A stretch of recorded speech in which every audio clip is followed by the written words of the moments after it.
ارخص برجر في طنطا ب20 جنيه. ده كان فيديو انا كنت عامله لبوب واتش يجي من حوالي سنه كده ولا حاجه او 6 شهور.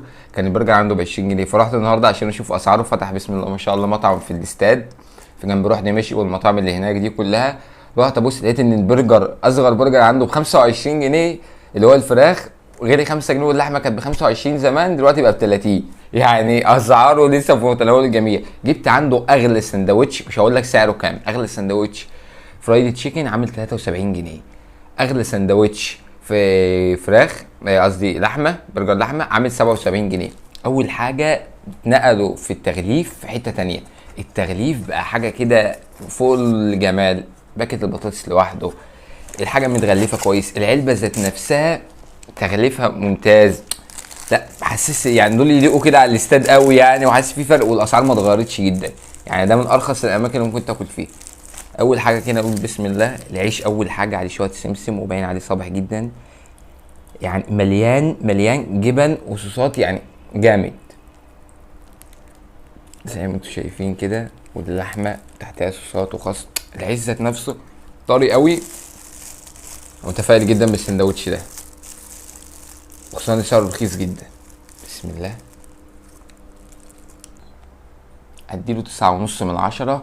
ومش هقولك ان هو اجمد برجر ممكن تشوفه في طنطا، انا بالنسبه لي البرجر ده ممتاز منافسا بسعره.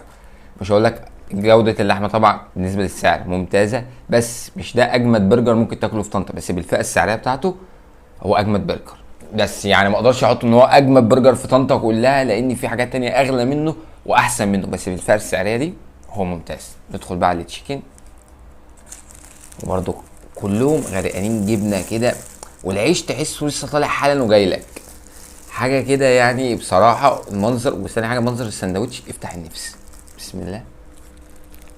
هنا بقى نرشح السندوتش ده وبشده. السندوتش ده اول حاجه جوده الفراخ اللي فيه فريش مش مصنعات. اللحمه مش هقدر احكم عليها مصنعات قوي، بس جودتها مش احسن حاجه، انما الفراخ جودتها ممتازه. وخصوصا ان الجبنه هنا والصوصات الكتير لايقه اكتر مع الفراخ. اللحمه بيحب ان هو يبقى سيمبل شويه. السندوتش ده جامد مع جميع المقاييس. ده بقى اللي ممكن يعني ينافس في فئة سعرية اعلى من اللي هو فيه بجد. بوب واتش اسعار ممتازة. السندوتش اللي انا برشحه سندوتش اللحمة ممتاز، بس من ناحية السعر اللي هم محطوطين فيها رينج 73 وال 75 اللي اقل برجر دلوقتي حوالي في طنطا ب100 وي. فهو بصراحة ممتاز، تجربة ممتازة وان شاء الله تتكرر تاني. كان معكم عبد الرحمن الجبري، مش فوب بلوجر. السلام.